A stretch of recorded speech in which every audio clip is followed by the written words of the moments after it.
Hello folks, welcome to Irish Whip Wrestling Chronicles, and I'm joined today by none other than Canadian wrestler Vid Vain, real name Trevor Davis. How are you, Trev? Hey everybody, how you doing? I'm doing good, Si. How are you? Excellent. So Trevor, you're over here at the moment on holidays. Yes. So Trevor is touring around Ireland and Northern Ireland. He's here with his friend Clint, former wrestler Rage, another Canadian wrestler. Yep. So, how are you enjoying yourself so far? The trip has been awesome, man. We've been traveling all around. Of course, this is my third time over here now. And things have changed, of course, and, different experiences. And this time I was fortunate enough to bring my former tag team partner and best buddy with me. So, and then coming over here, visiting you, and seeing you again, and your new boy, of course. And your baby, and you. Yeah, it just made it all that more special, right? Yeah. So, Trev, Vid Vain, I should say, the wrestler, came over here for several tours back in the early years of Irish Whip Wrestling. Yeah. It was one tour in 2004 and a couple in 2005, and since then we stayed friends, and you've come here it's been a while, man. On holiday a couple of different times. Actually, no, that's incorrect that I said that was my third time over here, because it's not. Yeah, because number 5, because me and you then, after the wrestling was over, we started traveling together. Yeah, we were Czechoslovakia and England, Ireland, all over. Germany, Liverpool, yeah, we did some good great old traveling. Too many beers. We're forgetting things. The gas part is what I always try and talk about with people on this podcast is life after wrestling. Yeah, life outside the bubble of wrestling, and you obviously have a big life, full life outside the bubble of wrestling. You didn't let it control you, and if you can, explain to myself and the viewers and listeners your progression out of wrestling. My progression of wrestling actually wasn't. It wasn't on purpose. I didn't try it. What happened at the same time I was wrestling, for part of my gimmick, I started fooling around with strongman and Highland Games, and so for a while there, I was doing all 3 sports together, as well as my regular weightlifting, right? Of course. So my partner and I, everyone knows that wrestling is very political. And I think at one point in time, because of what we had completed or done, promoting our own shows and doing our own thing, we kind of got worked out of the scene in our area. And kind of as my wrestling diminished, my strongman and my Highland Games picked up. So since my wrestling, I've been a multiple strongman champion multiple times. I've been a Highland Games champion multiple times. And even in the past 4 years, I did my first powerlifting at the World Police and Fire Games and set a world record in the bench press, hitting a 420 for my weight and age. Very impressive. Yeah, I've been busy, man, because with the reason why Rage and I, Vain Rage, got along so well and we did so well together is because it was a lifestyle that we lived. We believed it. From the 80s, that was our age of growing up in wrestling, right? And we believed it all, and we acted it, and we did it. So even now in our 50s, we still do it because it's part of our life, and we enjoy it. And it actually contributes greatly to our positive mental health. Which is very important in life, but in particular in wrestling, mental health is something people don't talk about. And as you can see, Suicide Fighter, which is the YouTube channel, and I know here in Northern, it's very taboo. People don't like to talk about mental health. Mental health isn't someone that's crazy or someone that's a lunatic. It's like physical health. Literally, mental health is your health is affected mentally. You're not crazy. You're not a Looney Tune or anything like that. At one of my tryouts. Whenever I went there, I was always I was a student of the sport. I shut my mouth and I watched everything that went on. And in one particular instance, we had a lesson from Eddie Guerrero, and there was not one headlock, there was not one wrist lock, there was nothing. Eddie was telling us about how to work the crowd, how to talk to people, right? Because that's one of the real aspects about professional wrestling. You just can't get in the ring and do all these moves. I'm not for you, you're not for me. We're there for everybody outside. And so Eddie was talking about how he did it, pick someone way up in the rafters, make eye contact, and Eddie gave us a great speech on how to work people. But there was a wrestler in that ring at that time, and I won't name that person, who was struggling. And conversation was had with Eddie. Eddie took her aside and had a private chat. It was so, just to watch it, just to see it. He took so much interest in it because he knew it was that important. And then shortly after, wasn't too much longer than we lost Eddie, right? Yeah, that's right, actually. Yeah. So mental health is really important, and whether you're a wrestler, wrestling fan, or you're just coming across this podcast, it's important to keep that in check, and it's important to do the things that are good for you and positive for you. And if things aren't good and positive, cut them out. Now, obviously, as well, for people watching, men, women, and so forth, you're a big, strong guy on the outside, and you're very impressive looking. But look, we're not saying here Trev has mental health issues. The point I'm trying to make is for people of any size, any gender. Mental health does affect everybody, Well, I'll be honest with everybody. A little while ago, I was diagnosed with PTSD, and it really affected my actions about how I was in the ring. And I can look back now. When I started pro wrestling, I started very late in life. I was 30 years old when I started, and I could see it now, but I didn't realize at the time there was something wrong with me when I left the military. I had some things going on, and then when I left the military, I became a prison guard, and I started off at a maximum security jail. So that anger that I had got to feed every day going to work, and it started seeping into everything. So then, even in when I was good, I was good. When I was bad, I wasn't. And, and I treated people probably a little rougher than I should have. And I probably had this attitude of get away from me a little more than I should have. Right. So I realize that now,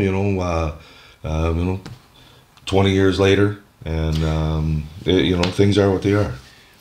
But it's great you can say that as well, because I'm sure people in life, hindsight is a wonderful thing. And I know in wrestling, some people are often taught the same way forever, Yeah. But people do, especially these days, if you listen to so many podcasts and vodcasts, you'll find a lot of people in the wrestling business realise now they're a different person, how they went on in the past.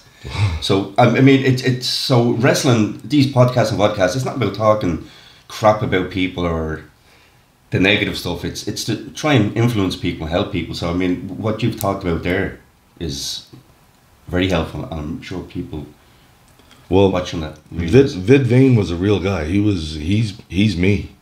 When I get mad, when I get angry, that's who you're seeing, and that's who you're dealing with. That guy that was in the ring, that guy that was gorilla pressing people, that guy that was throwing people around, that's me when I got mad. And I realized that when I was actually working in prison. When I became him, when I went to work every day, I became him, and I acted like him. And I remember watching an interview with Stone Cold Steve Austin, and he was talking about gimmicks and about personalities. He said, take that one part of your personality, and he said one part that is you, that makes you, and then he said, turn it up to 10. Boom, Vid Vain. And Vid Vain is still very much a part of me. I'm a lot more Trev Davis now than I am Vid Vain, but back then, I was Vid Vain all the time. When we were listening to that podcast the other night about Macho Man, when Macho Man became Macho Man, he was Macho Man eating breakfast in the morning until he went to bed being Macho Man. I was Vid Vain all that time.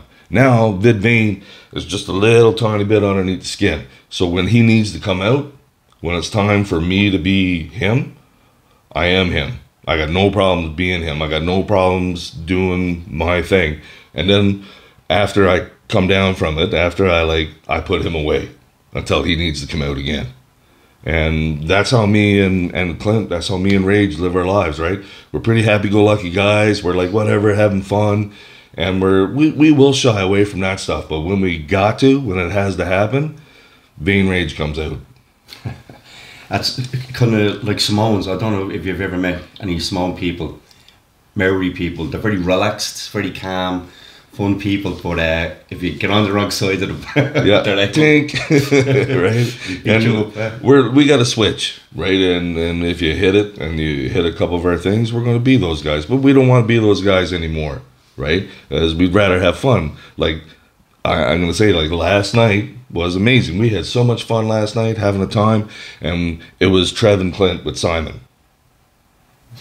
Yeah, we were in an Irish bar last night, Morland. It's on the Loud Mead border. Only drinking tea. That's all we had all night long. Only tea. And it was all sing songs with the locals in there. So it was amazing. Morland's morning thing, I think it's called. Yeah. So Trev, I first heard from you would be in around, it was 2004. Yeah. And that's when you had come into Ireland to do your first tour. Now, I'd seen you just before that. You did some enhancement work for the WWE back in the day. Yeah. So we'll go on about your tryouts later on that you had. But the match I saw you in was you and another Canadian chap. I can't think of his name offhand. And you were against... Ruffy Silverstein was his name. Silverstein. Yeah. And you were against Rosie and... Hurricane Helps. Yeah. It was a very long match actually for an enhancement match. I think it went like I'm gonna tell you, dude, those two guys were amazing.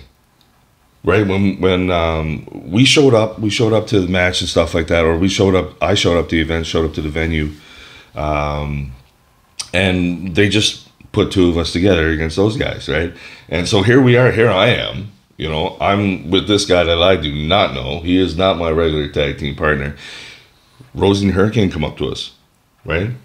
And the Hurricane says, so we're working you guys tonight. I just said jokingly, I said, do you know who's going over? Right? We just all laughed at it, right? And those guys were beautiful. And even years later, I actually reached out to him on social media.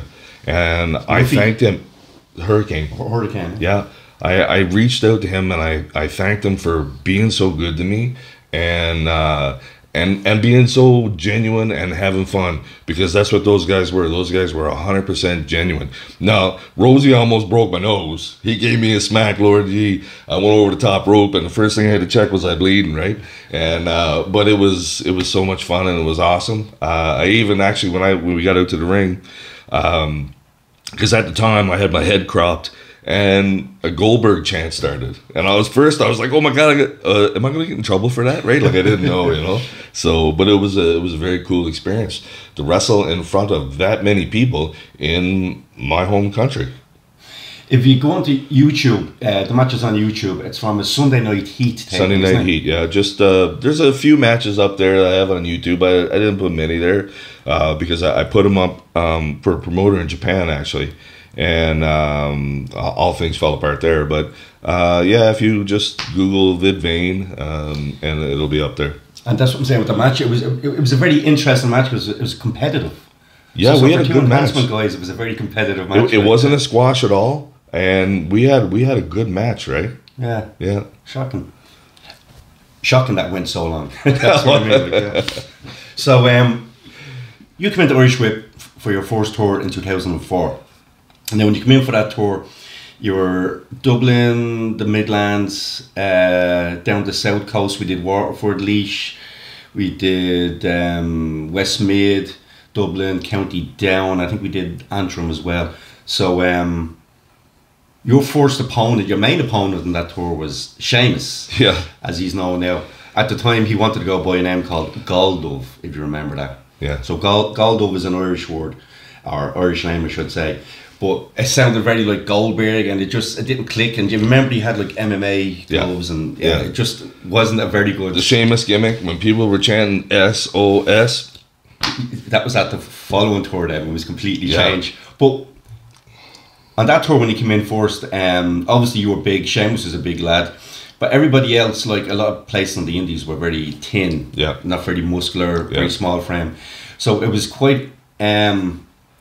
The only guy who could really work with Sheamus are some of the international guys that we had over at the time. Yeah. Now, I know on the tour there was people like Johnny Storm from England on that as well, but they're quite small and completely different style to you. So it fit well for you to work with Sheamus. It only makes sense, totally. Yeah. So, what was your first impressions coming into Irish Whip, and you see all these small guys where you? Well, you know, when I first there was a guy in Canada in my area that there was a big deal made that he was over here wrestling, and at the time, yeah, I was doing those tryouts, and I was all about exposure. I wanted exposure because my long-term goal was to be in the WWE. That was my goal, right? So I didn't care about. My concern was not about making money in the short term. My concern was about getting matches and getting exposure. That's when I reached out to you. And I said, hey, man, I want to come over. If this guy can do it, I know I can, right?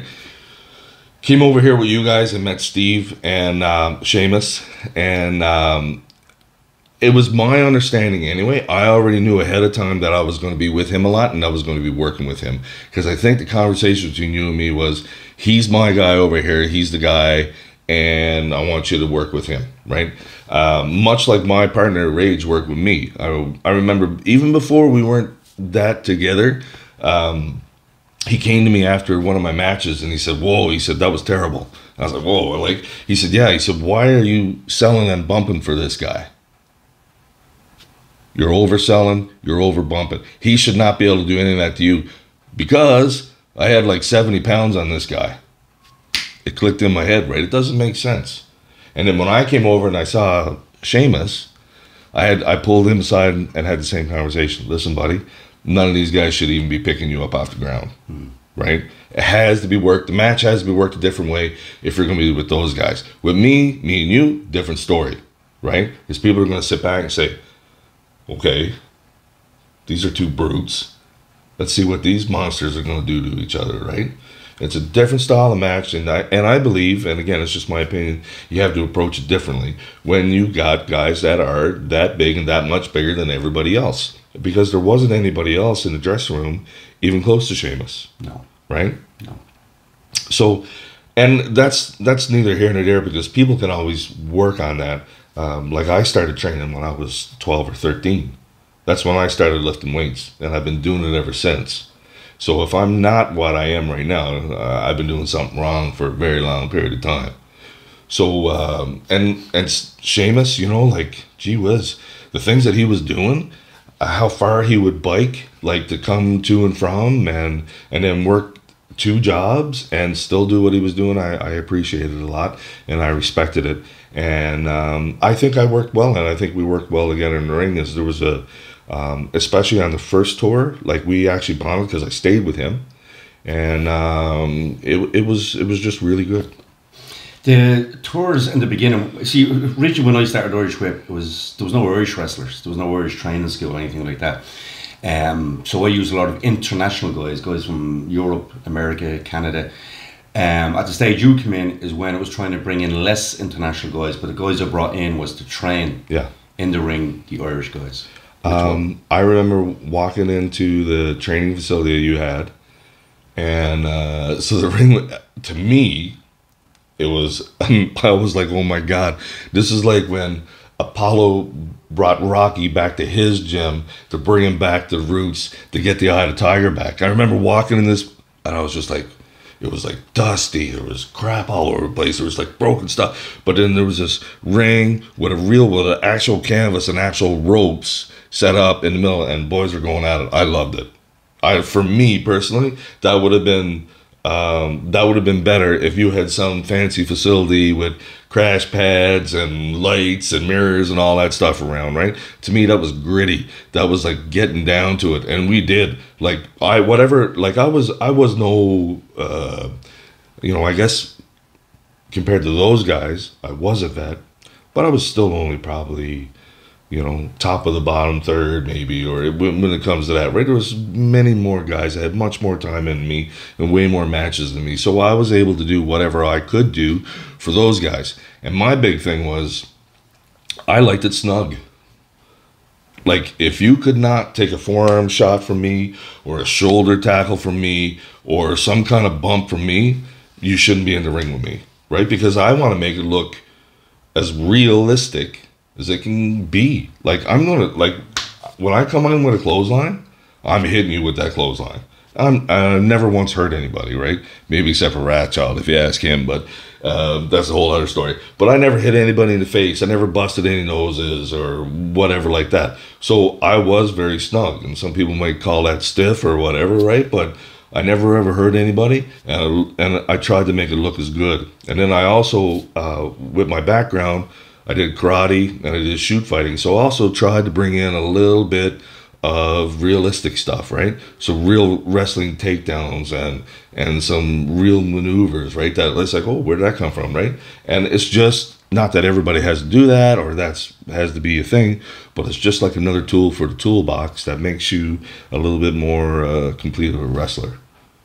I can remember in 2004 when you came in, all right, and you worked with some of the Irish guys. Initially, they were, I wouldn't say afraid, but they didn't particularly like working it because they were just so used to each other. Yeah. And you'd be at to make it look real, make it look snug, look tight, and they'd be all giving out. And then you come in and bang, bang, bang. Yeah. And up and running around the place. And it's kind of my way, though. That's what I do, right? And Sheamus, in fairness to you, when you were at Sheamus, he took all that. Oh, yeah, night he did. after night, like, yeah. You know? Whereas there's other guys, I don't want to work trap, but you wouldn't have them working. I wouldn't have them working unless it was a tag. so like I said, I'd put you in a 6-man or a tag for lads to get experience of working with an international. And that's a great way to do it too, right? You know, have to drop them in the deep end of the pool, right? You know, and that's the beauty about tag team. And I actually, if I had my choice, I would have done tag my entire career. I really enjoyed it. The way Vain Rage worked, we were like a version of, you know, the British Bulldogs meets the Legion of Doom, and we did some crazy stuff. I remember had this we wrestled at a bar and had the ring set up, and so we're talking about it and we're going over. Hey guys, I get this idea for the beginning.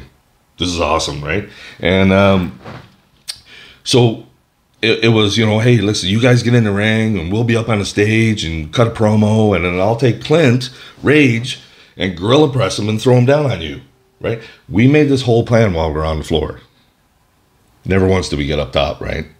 So the stage was probably about, I don't know, maybe 6-8 feet above the ring, top of the ring ropes. And then there was another platform on top of that. And then Clint was up in the air. So I'm 6'2", so probably that's another almost maybe 9 or 10 feet up. Man, Rage had to have been 18, 20 feet in the air. And I threw him. Holy. And I remember throwing him and launching him and just thinking, oh my God. Like, and he's still not hitting the ground yet. Oh my God, like, that's a real long way down. I hope he makes it. Then boom, right? Like, that's how it sounded in my head, you know. But those were the things that we did. And then I was like, okay, he's safe. And I just walked down and right easily just got in the ring, right? So hence no one wanted to work with you. Eventually, nobody wanted to work with the two of us. Because, you know, like we had one spot where I just, you know, there was a big schmozzle in the middle, and the two heels bailed and they got together. I, again, gorilla pressed Clint in the ring and just launched him like a lawn dart on two of the boys, right? And then they smashed and went down, and I just walk out, get down, and I wonder why my buddy is a little bit stiff and got bad back and everything. So in 2004, then when you came in here first, there was a Scottish wrestler living in Ireland at the time called Chick Cullen. His name was Frank Cullen. He world of sport, he was known as Chick Cullen. So I used to use him as a referee on some shows here in here in Ireland. So he wrestled in Stampede as Robbie Everett, I think it was. Robbie Stewart, that's it. Correct me, I'm wrong there. So we had Stampede wrestling here in Ireland on Screen Sport for a couple of years, 87 and 88. And there was some amazing stuff in Screen Sport. So, you know, I don't think at the time, I thought to introduce you as a guy who wrestled a few former Stampede wrestling heads to Chick Cullen. But yeah, I found it quite interesting for me watching it as a kid to have some of the wrestlers off over here. I know you didn't wrestle for Stampede now back in the day, but you would have wrestled Jason the Terrible a lot, wouldn't you? Yeah. We did a program with him. and he was kind of retired. He hadn't been working, and when Top Rank Wrestling started up, and when Clint started that, we were kind of running out of monsters to, and we wanted someone really fantastic, right? And they brought him in with another guy, Machete Singh, and he was dressed up as an inmate, and these guys were legit monsters. Like, they could have been on any stage, in any ring, with any promotion, and would have been monsters, Jason came out with his mask on, and it was my first time working with a guy of that caliber, with that kind of history. Like, he broke in, what I've been told, he broke in Chris Benoit. So, I was like, holy shit, like, holy cow, like this, so we're talking about the match, and he said, yeah, and he said, then I'm going to hit you on the head with this chair. And I was like, what? He was like, that chair. And it was one of those metal frame wooden chairs. Yeah. And I was like, yeah, hey. And he was like, no, kid, it'll be all right. He said, let's go in the back and practice it. I said, you want to what? You want to practice this? You want to practice hit me on the chair, hit me on the head with that chair? He's like, it's going to be okay, kid. And we went in the back, and he's like, this is how I'm going to do it. And he went bong on top of my head, and I felt it right to my toes. It was just like a bong like that, right? I was like, he's going to kill me. Like, this will be my last, he's going to kill me. In the match, he hit me with that chair, and I went down like I was shot. I was like, oh my God, that was awesome. Like, I never even felt it, right? And then we got a picture taken with that chair after. It looked like it had been hit with a cannonball. The chair was like, seriously, there was shatters and splinters through the other side. And it was all like warped. All the legs were warped and all that stuff. I was like, holy cow, right? But it was awesome, and it was one of my first big compliments I ever got in my life. He came over to me after the match, because we were in the match. He's like, okay, kid, hit me, give me a little hit in the belly. And I went up, boom, and he goes down. He's like, I said a little hit, right? And so we're kind of having a little chuckle. But after the match, he came over to me. He said, man, I've been around a lot of places. He said, I've never been manhandled like that in my life. And so to me, it was a little bit of a compliment coming from a guy like him. Excellent. And his name, he always wrestled as, was it Carl Moffat? Is that Carl Moffat, yeah. Carl Moffat. Yeah. So yeah, here in Ireland, like in Irish Whip Wrestling, I've had loads of Canadians in. I have to say, I actually like Canadians. I always found most Canadians, sometimes some of your French Canadians can be a little rude, but still good people. I've had a ton, yeah. I've had yourself over Vid Vain. I've had the likes of... I'm drawing a blank here now. Randy Dupree, Carl Oulet, lots of guys from over there. Drew Onyx, Green Phantom. Drew Onyx is a good guy. I met him at a show one time. He's a good dude. And I've had Portia Perez. She was Canadian. She was from Ontario, I think it was. Who else have I had? I've had Scotty Mackin. He was in, I think, the tour before you. Yeah, right before me. Yeah. Was Kenny Lush. He's from British Columbia. He's from my neck of the woods too. Yeah. So yeah, there's been a lot of Canadians here over the years. All pretty good. But you came back in 2005. That's when I had the tournament for this belt, the International Heavyweight Championship. So the whole point of international title was for it to be defended internationally and against international talent coming in. I didn't want to call it a world champion because I think if anyone calls their belt, that's not a legitimate world level promotion. It just cheapens it. Like, so obviously, if a belt's not gone around the world exposed like that, you can't call it a world title. Like, so you came in and you were on that tournament. It was an 8-man tournament. Irish guys. There was Americans, English, and Canadian, including yourself. Yeah. And you wrestled Sheamus in the tournament. I'll put up some pictures of that now as well. Yeah. And whatnot. But you ultimately lost to Sheamus, who went on to win this belt then in the finals. So have you any memories of that particular championship tournament?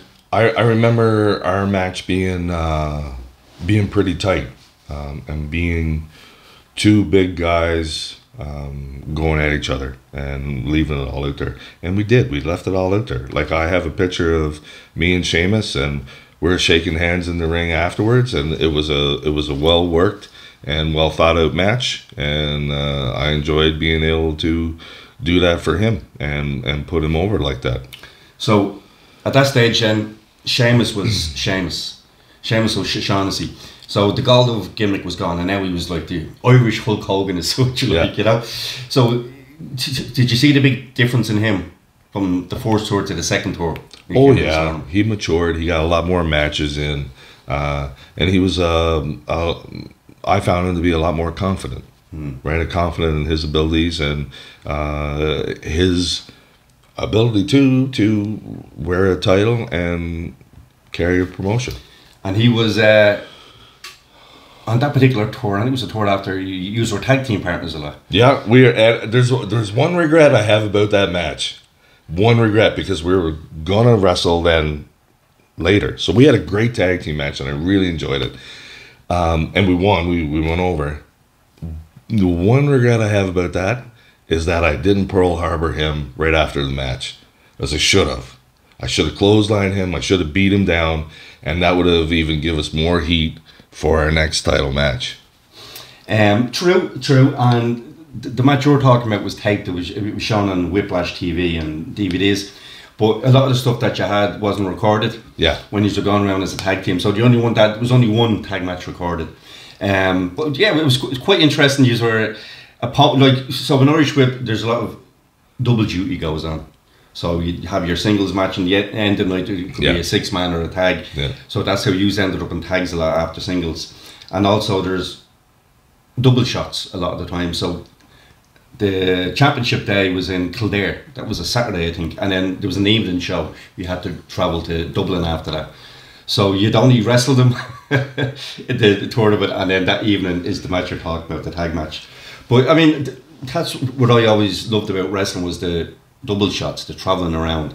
Because even when you came here, like, you wrestled all over Ireland. You've wrestled, not in every county now, but you've wrestled, I'd say, about 10, 12 counties in Ireland. Yeah, I had a great time. It was amazing, and I really appreciate that I had an opportunity from you to come over and do that, right? Like, that was so cool, you know? And it helped for my exposure, especially back home in my home province of Newfoundland, right? Because it was a big deal, you know, that Vid Vain, Trevor Davis from Bishop Falls, Newfoundland, was now in Ireland wrestling. It was a big deal. And it was taken as a big deal. It increased my exposure, in particular back home. And when we were going home, doing shows home for the festival, they grew bigger and bigger every year, right? So I appreciate that opportunity. When you were here as well, I remember there was an English trainer we had at the time. Darren Porridge was his name. And he knew technical wrestling, and you were genuinely a legit tough guy. I always remember putting the two of you in a match one time, in a singles match for the TV tape, and oh my god, the two of you just we didn't click. And we had everything set up going to the ring, and I remember recording it. And one of you, I don't know which one, clipped the lid to the TV cameras. And I don't know if it was you or him, or it was done on purpose, but I always remember the pandemonium of trying to find what was going on with the equipment and getting it all plugged back in. And then, it's just like, one of them was after doing that now. And then I asked around who saw that, and they said it was one of the lads. But nobody would tell me which one. They just said it was one of the lads in the way to the ring. And oh my god. But yeah, that's the things of being a promoter, facing all those kind of little troubles and having to deal with lads. And as that's going on, I'm trying to watch you two in the ring, and then there's another English guy that decided to go out during your match and start to sell merchandise. And I'm trying to get him back. People at the back of the hall are turning around, TV tape, and they're looking back, and what are you looking at? And Sim selling merch. But yeah, with all these bleeding problems, you'd always get the shows. But yeah, that particular show, whatever was in the air in the venue that night in Waterford, yeah, you know, there was a clashing going on. Sometimes it just happens, you know, like.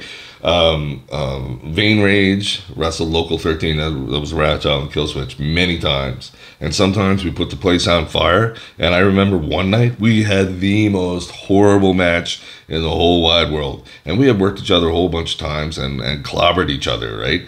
Ratchild coming back in the I remember him one time coming back in the dressing room and he's like spitting up blood, and Kill Switch's helped take off his boots. I was looking over and say, "Hey, buddy." I said, "What happened?"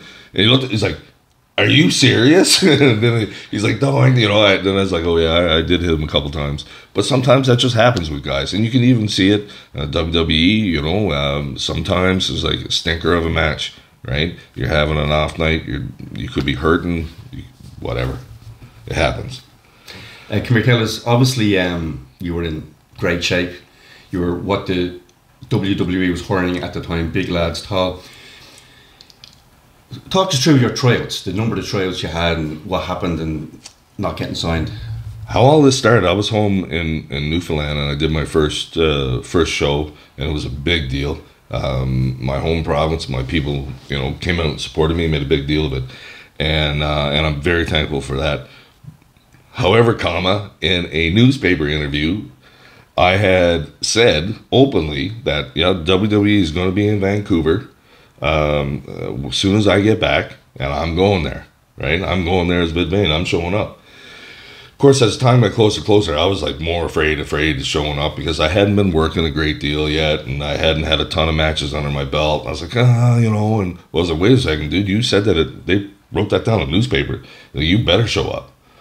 So I drove into town and down the back door, security, knocked on it, and the head of security came out, and I said, "Hey, man," I said, "This is how it happened." I said, "Hey, I'm a worker, and I want to have a tryout." And he looked at me. He closed the door. Next guy opened the door, Sergeant Slautger, and he looked me up and down. "Go in the dressing room, put your gear on." I was like, "Holy cow! I just got in, right?" And so I'm there standing up, and oh my God, like Stone Cold Steve Austin, right up to me. Ric Flair, "Hey son, I'm Ric Flair. Nice to meet you." I was like, I was going, my mouth was totally shut, right? "Hi sir, nice to meet you." But in my head, I wanted to say a joke, right? It's like, "Rick who?" Right? Like, just wanted to have a bit of fun with it all, but I was too afraid of it. So anyway, got changed up, got my gear on. Sarge is in the ring. I'm in the ring now with Harry Smith. Harry's fresh out of Japan, right? I was like, oh my God, they want me to work with Harry Smith. And like, Harry's a big dude too, right? So we got in the ring, we're two young bulls, right? Well, I wasn't so young, I guess, but he's fresh out of Japan. I'm fresh out of Newfoundland where I did 2 matches, right? So anyway, we had a great match as far as I was concerned. It was all called on the fly, which again, something I was not used to. And Arn Anderson was ringside calling stuff out. "Okay, boys, Davey, top rope, missile drop kick finisher." Boom, hits him with 1, 2, 3. Right? I was just like, looking around the ring who was there. I was like, that was so cool. What an experience. Not to mention, I just wrestled Harry Smith. I just walked in off the street, right? But it was not so much that I just walked in off the street. I walked in looking the part. And that's what caught their attention first, right? So anyway, there was a local wrestler coming up from Seattle. Tony Gazzina was supposed to be working Matt Morgan. And I guess Tony was late. And all of a sudden, now Matt Morgan, I'm big. Matt Morgan's a monster. Like, I came up to his shoulder somewhere, right? He's like, "Are you Vid Vain?" I was like, "Yeah, man, I'm Vid Vain. Nice to meet you," right? He's like, "We're working each other." What? It's like, you though? Because like, I know I look stiff and tight in the ring. Like, I'm getting clobbered tonight, right? Okay, let's go. And now I'm in Vancouver. And a lot of these fans that are at that show were at the local show that I was in only a month ago, right? So I was like, there's a bit of pressure there. And then all of a sudden they come up and say, "Sorry guys, your match got cut. Triple H's and Shawn Michaels promo is going to run a little long." I was, oh, that's too bad. I was so looking for this, right? But I was actually quite relieved. So I passed over a tape, and and of course now you don't know what's going on. You don't know what you're hearing and whatever like that. And I remember one day driving around in Chilliwack, and I was actually going to work. I was headed to the hospital on a prison guard escort, and my phone rang. And at the time it was one of them little flip phones, right? And I had the number for Tom Prichard. I was like, WWE. It's like, WWE's calling me. I'm like, answer the phone, dude, right? So I flip it up. I said, hello? He's like, is this Vid Vain? I said, it sure is, sir. This is Tom Prichard. Yes, sir, I know who you are. He's like, can you be in Seattle? Can you be in Tacoma at these dates? I said, I'll be there, right? So I was like, that's the WWE calling me. They want me to show up. I was like, holy cow, right? So I got down there, and there was a couple other locals. There was a couple other guys there I knew. We had a match. And Rikishi at the time was handling talent, right? And this time, everybody was there. Like, everybody was ringside. So the only people watching us wrestle were actually WWE talent, right? And so, boom, boom, boom, in there wrestling, and again, it was all on the fly too, right? There was no talking to anybody ahead of time. It was just on the fly. And I hit the guy with my finisher, bam, 1, 2, 3, and I roll out of the ring. I was like so happy to get that over with. Next thing, Kurt Angle is coming right at me. And so I stiffen up, Kurt Angle's coming at me. He puts his hand on, hey man, I'm Kurt Angle. He's like, that was really good. What I should have said was, okay, so how do I get a job, right? Like, and but that was coming from Kurt Angle, right? And and then so the next day down in the Tacoma Dome, and then when you bumping in that ring in the Tacoma Dome was just like you hit that mat, boom, and all I could hear is thunder. That's the acoustics of that facility, right? And I was just like, this is wow, here I am. I'm surrounded by pretty much the best in the world, and some of these guys that I've been looking at TV for years and stuff like that. And some of my then I got a call to go to Winnipeg. Can you go to Winnipeg? And that's where I had my match with Superheroes in Training. Rosie and the Hurricane. So I'm always, no matter what I do, I like to be there early, right? And early for me is not just like 15 or 20 minutes. It's normally like an hour, right? So I was the first, dude, I beat everybody there. Next person that came after was Chris Benoit, right? People sometimes would say I'm intense. Chris Benoit turned that up to 45, right? So he's in the ring. I'm like 200 feet away. I'm not getting in the ring with Chris Benoit, not a chance, right? But I can tell he's eyeballing me. So I'm gonna walk around, I'm making it, I'm stretching and, loosening up, and he's got his hands over the ropes and he's just gunning me off. And I turn my head his way. He's like, you gonna get in and roll or what? I was like, boom, let's go. Chris Benoit just invited me to get in the ring with him. He said, let's go. I'm locking up with Chris Benoit. Chris is telling me to give him a, I was like, I'm not so comfortable with giving you a bump, right? I'm not so, like, this doesn't suit well with me. So he's giving me a lesson. I'm getting a one-on-one from Chris Benoit. Arn Anderson rolls in the ring. Dean Malenko rolls in the ring. I'm in the ring with those guys. And I'm learning. I'm not doing nothing but learning and taking it in. Batista at the time was still really new. Batista was on the ring ropes. Batista wouldn't get in. He was learning. He's not interrupting this. Nope. And people were all around the ringside, taking it all in, watching what was being said by Arn Anderson and Dean Malenko and Chris Benoit.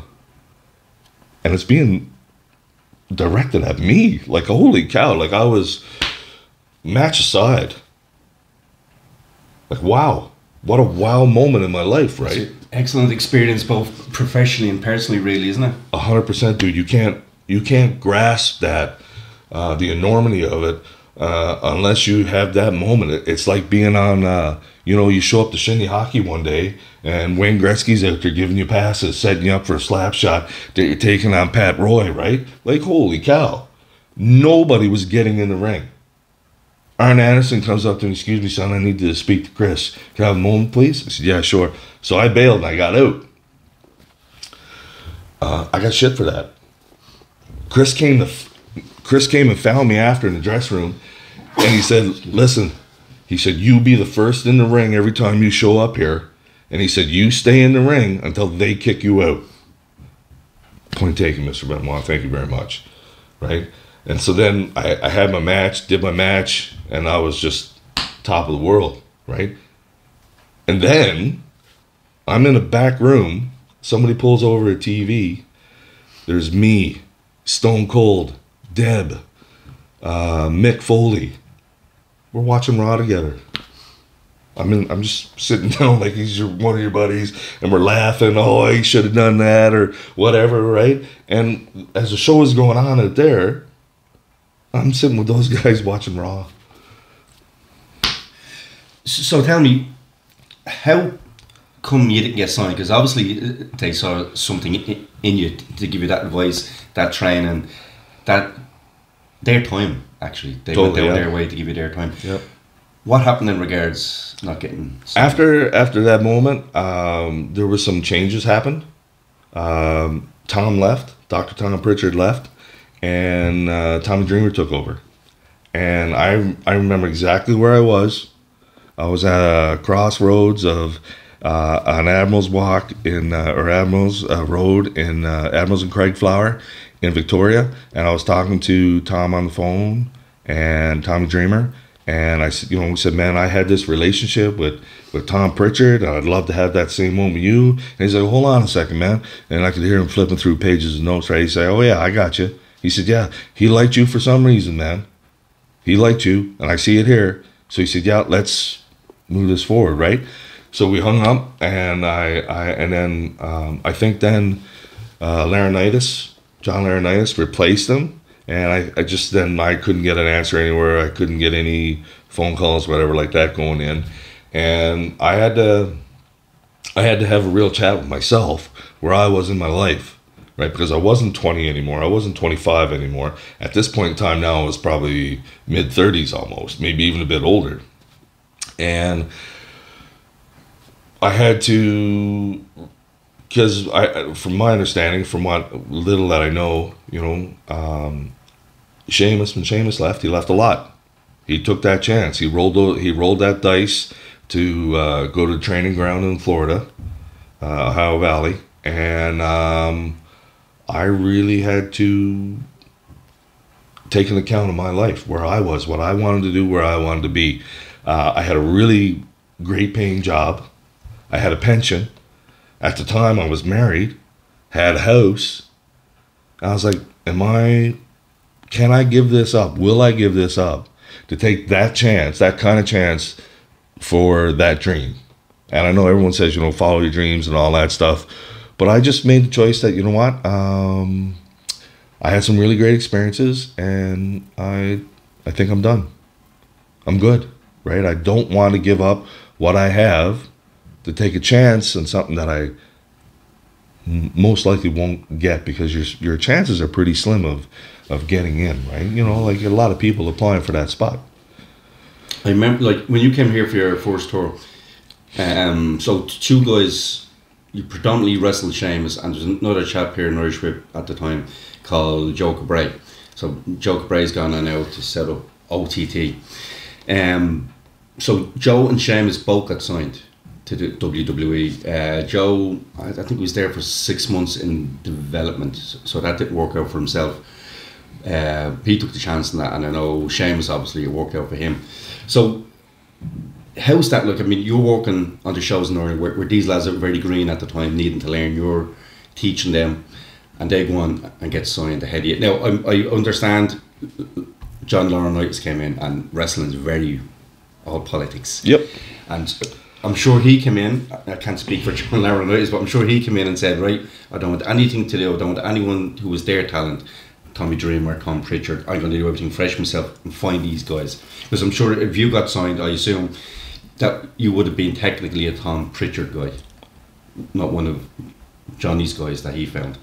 So yeah, so how's that like? I mean, that you're here trying a couple of guys in Ireland in the ring, they want to get signed because of politics, and you didn't.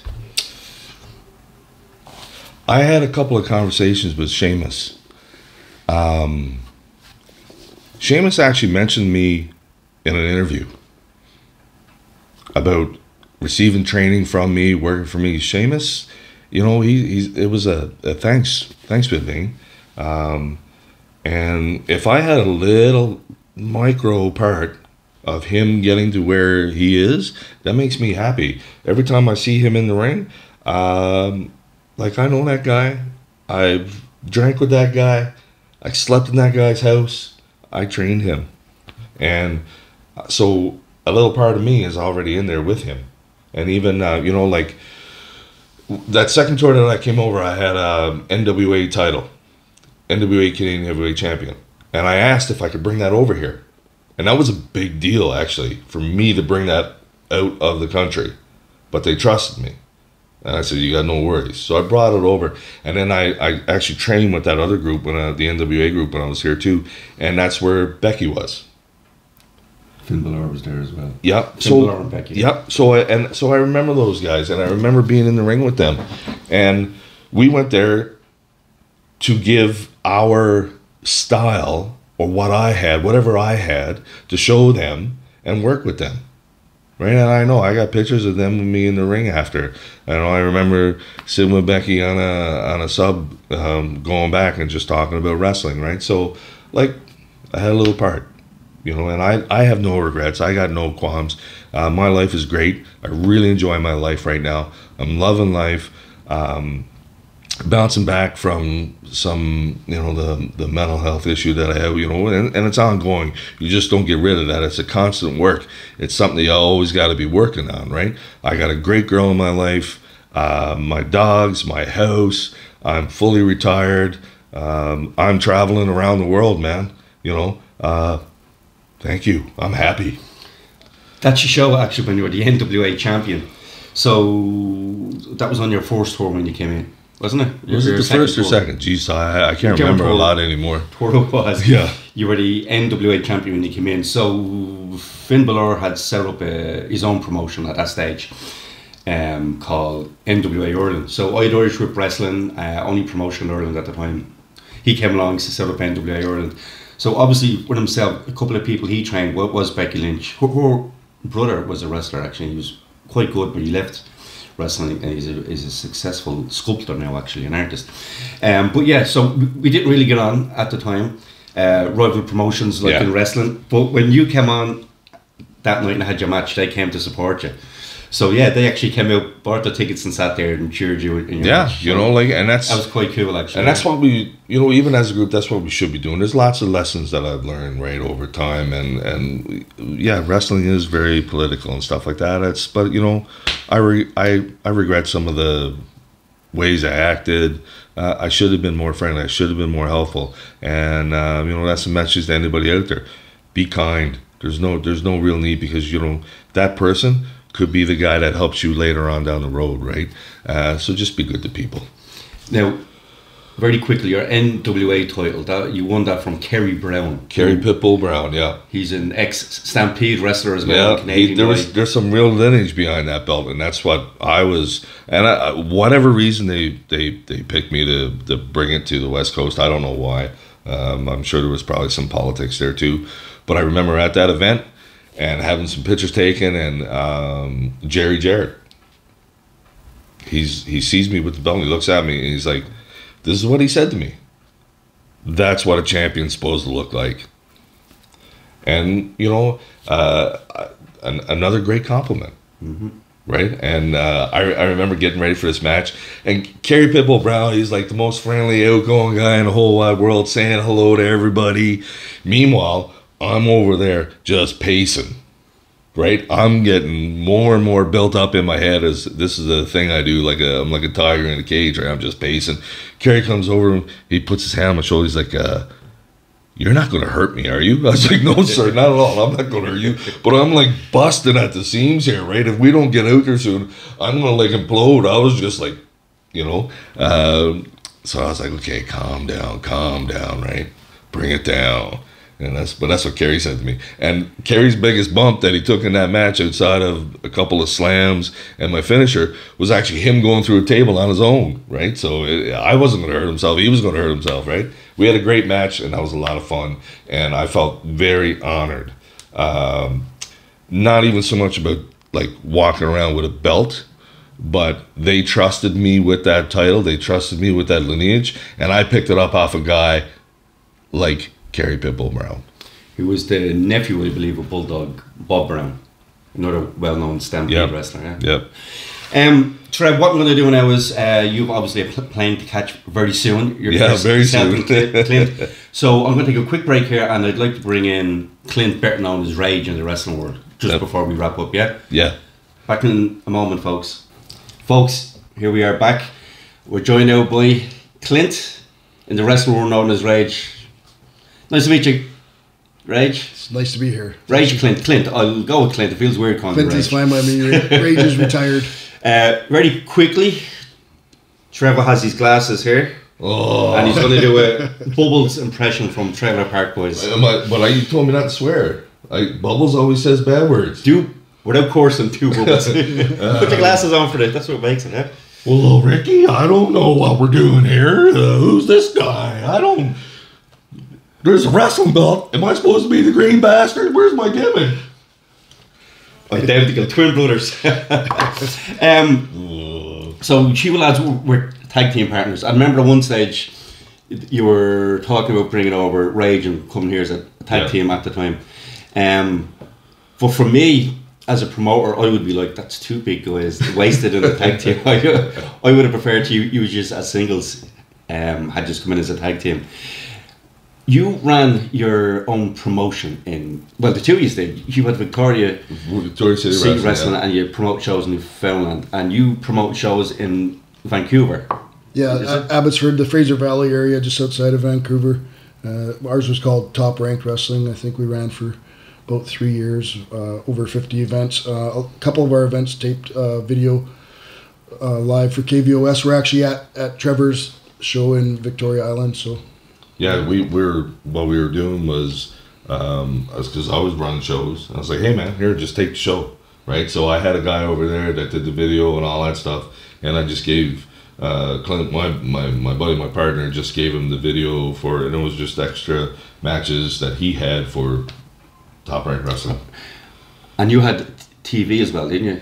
Yeah, we had KVOS every Saturday at 1 p.m. We tried to bring back the Stampede Wrestling era. Unfortunately, it didn't work out. Our ratings weren't quite as high as we thought they would have been, but it is what it was. We were such huge Stampede Wrestling fans back in the day, and we wanted to have a tight show that showed athletic athletes, giving her and trying to make it as real as possible, and kayfabe as well. But it was kind of past that point in wrestling. And tell us, was pronounced the chap's name Mark? What's the commentator now that with Pride? Mauro, Ranallo, at the time. So our producer, Kevin McDonald, what he had done is he was the one who secured the rights for the KVOS television tapings, and he was good friends with Mauro Ranallo.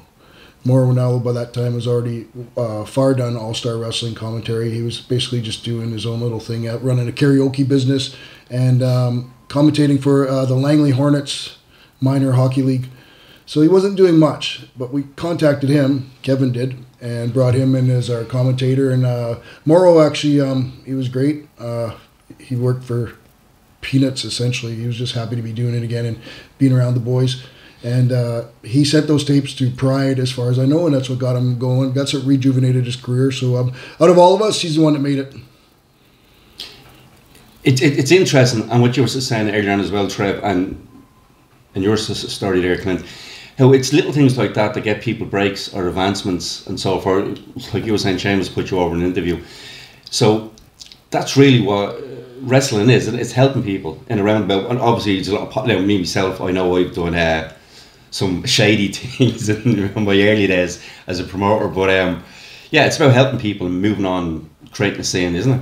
And networking, absolutely. Networking, yeah. It could be... I remember some petty things, some heat that I had with guys, and I look back now and it's like, I don't even remember what it was over. Yeah. And there's some guys that we didn't work, and I look back and I was like, we could have had magic with them, right? It could have been like two completely different styles going at each other, but it's some of the things just get in the way, right? And you were telling me a story, you just had some heat, you were working down in Portland, between Portland and Vancouver, back and forth, and somebody gave your name to So someone ran us out to Border Patrol to Customs. We were doing really good. He was in a big angle with Luther. They were making me the new Billy Jack Haynes, and like we were two of probably the biggest guys there too, outside of Doc Luther, right? And then we just were across the border one time, and so what are you guys doing? It's like, oh, we're just going down, and it's like, which one is you? Is Vid Vain? They had print offs of us, right? So someone dimed us out that we were crossing the border illegally, wrestling and all that stuff, making money. Somebody wanted our spots because we were definitely getting noticed finally, which was very nice, and we were getting pushes for sure. So he had the grappler. Trevor had the grappler. Basically as his manager. It was pretty cool. Yeah. And of course, I was involved in a feud with Dr. Luther and his Army of Darkness, so right off the get-go. So Dr. Luther handpicked me, so I was very honored too. So we finally felt rewarded for all the work that we had put in the Vancouver indie scene, where a lot of things were done on a rib. And so we were feeling pretty good about that opportunity down there in Portland, and things went sideways for us. After that is why we started our own promotions, essentially. So just for viewers to know, Dr. Luther, that's is he still doing now in AEW? Yeah, he's Chris Jericho's best friend. He was best man at Chris Jericho's wedding, and just recently they had a match together, Chris Jericho and Dr. Luther, after who knows how many years, 30 plus, right? I saw that match. That was quite interesting. Yeah. So when you set up as a promoter, and obviously you were a promoter too, how did you find the difference between a promoter and a wrestler? Oh my God, why did I ever do that? You know, like that was a lot of work. That was a lot of work. And moving rings, setting things up, trying to get people to post there, because it's not like now with all the social media when we were doing it. We actually did just like old school, right? And I could have been doing other things. Let's put it that way. It was full-time after your full-time job. But we had to get it out of our system.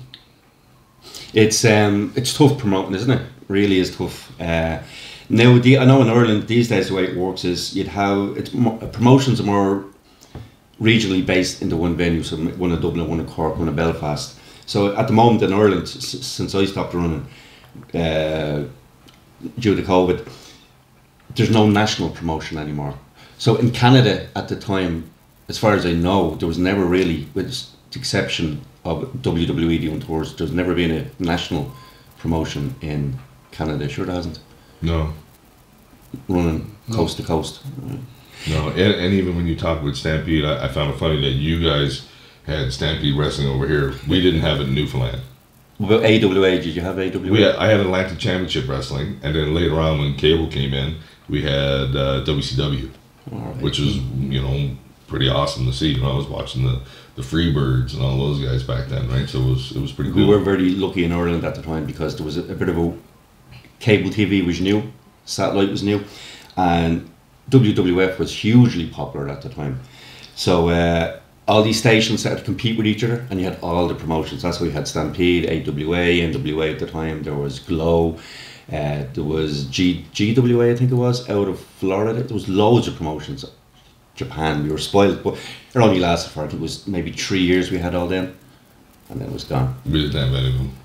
So, you're saying returning to wrestling? You're officially retired from wrestling? You never know, right? Like if someone sees it and they wants a couple of old cripple guys come in. But I was in the ring a couple of years ago with a local promotion. They asked me to come out. It started off doing a little bit of a run-in, which turned into a tag team match, which was a great deal of fun. Jordy Taylor, wrestler from Victoria or Vancouver area, I mainly worked him because everyone else was, again, so much smaller.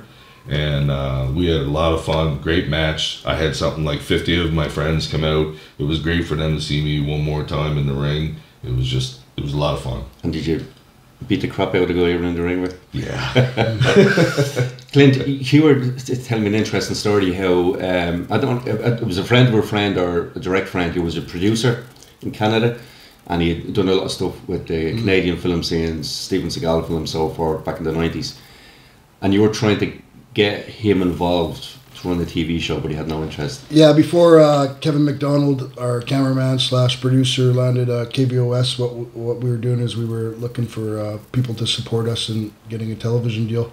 So I contacted a guy that I knew, Laurel Chartrand, knew him from karate in Lloydminster, Alberta, 20 years ago, before that. And he was big time now as a bullseye stunts. So he's Tom Cruise's personal stuntman in The Last Samurai, for example. So he was making a lot of money, making a lot of headway in that industry. But he's also a producer for some of the C-level movies, Steven Seagal, George St. Pierre, so forth. So I sat down with him and I started talking to him about our plans, and he cut it pretty short and said, "Wrestling's sleazy.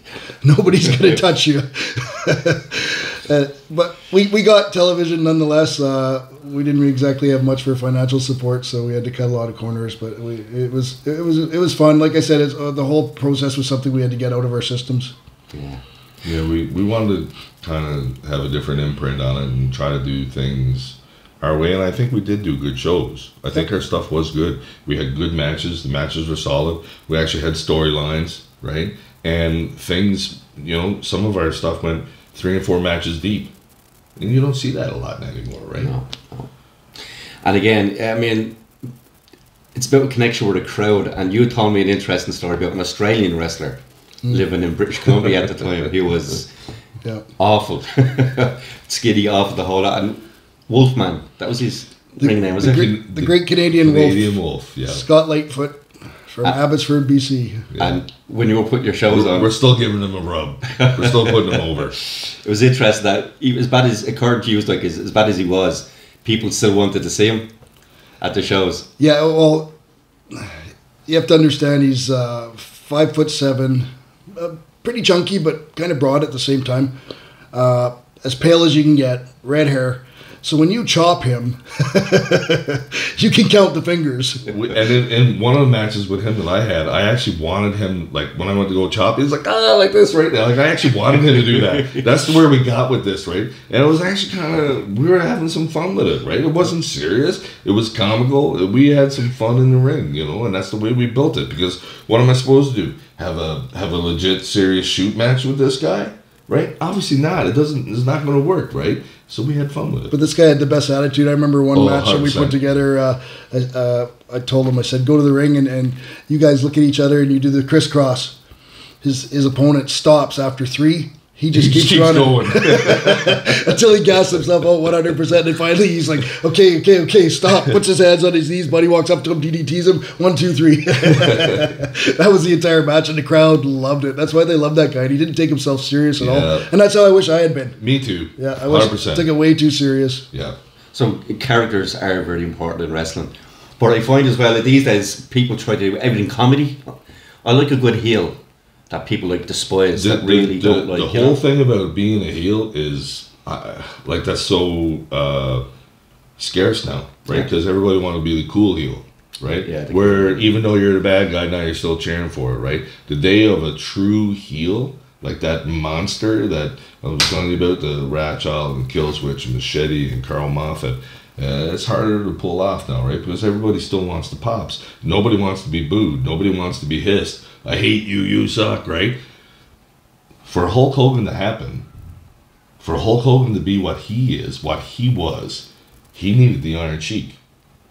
He needed somebody, right? There was the Iron Sheik, there was Nikolai Volkov, right? All those super bad men, super bad villains. True. I was showing you some old European wrestling yesterday as well. Some British stuff, French, Welsh, German, and there was Otto Wanz, Otto Wanz he was called, an Austrian wrestler, where all his opponents were big monster heels, the likes of Vader, Andre the Giant, and then you had Big Daddy and Giant Haystacks, which god awful match like. But yeah, it was those heels, those opponents, and you could hear the crowds like back when they were getting like 10,000, 12,000 people at shows in Europe back then.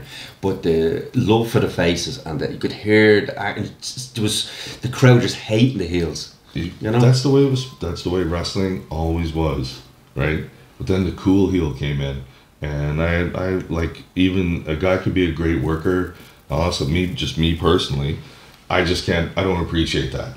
right? Because now it's hard to be Hulk Hogan, right? It's hard to be that guy, you know, the hero, and when you don't have an anti-hero, you got to have someone to fight against, right? You got to, it's got to be that battle of, you know, and it's just not there anymore. I don't think it's definitely not as predominant as what it used to be. No, and that has to be a good story, a reason for people to want to watch, buy a T-shirt, buy a pay-per-view. That's all it was. It was stories. It was, you know, and the art of telling the story is lost because, you know, when you hear some of the other podcasts and stuff like that, you know, things in the back room change constantly. Right now, it's not this. Oh, hey, we're into this now. We want to do this, and then, you know, like even a couple of WrestleManias ago, I was watching, and it was supposed to be a big match, and it just, like the week before, it got scrubbed, right?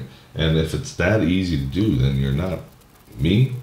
Like I'll be honest, I hardly ever watch it anymore because it doesn't hold my interest, right? It doesn't captivate that side that I used to be so in love with. It's a shame, but look, everything changes. Yep. Wrestling these days, production value is excellent. There's some magnificent wrestlers out there. 100%. But yeah, it's frustrating. I find like AEW, I do try to watch snippets of that, and sometimes it's very frustrating to watch. There's no continuity really. Yeah. It's very hard to believe at times. Then other times I watch it and you're like, geez, this is fresh, it's new, it's exciting. But yeah, but it frustrates me more than it excites me. But that's how wrestling is these days, really, isn't it? Yeah, and again, everything changes. New generation. They weren't people that are watching it now. The younger generation is going to watch it now. Did not watch it in our day where you had those true villains and monsters, right? You know, where you had the bad tag teams where all the cheating was going on, and then you had the good tag teams who would never cheat, right? And so times are different. Times have changed, right? So now it's the next generation's turn to enjoy their generation of wrestling. True. So look, lads, it's getting close to your flight time. So thank you very much. No, thanks, Si. This is great. Thank you for doing the podcast. Vodcast here on Suicide Fighter YouTube channel, Irish Whip Wrestling Chronicles. So, folks, thanks for watching. Trev and Clint. Bane Rage. Good flying. Still. Thanks. Cheers, lads.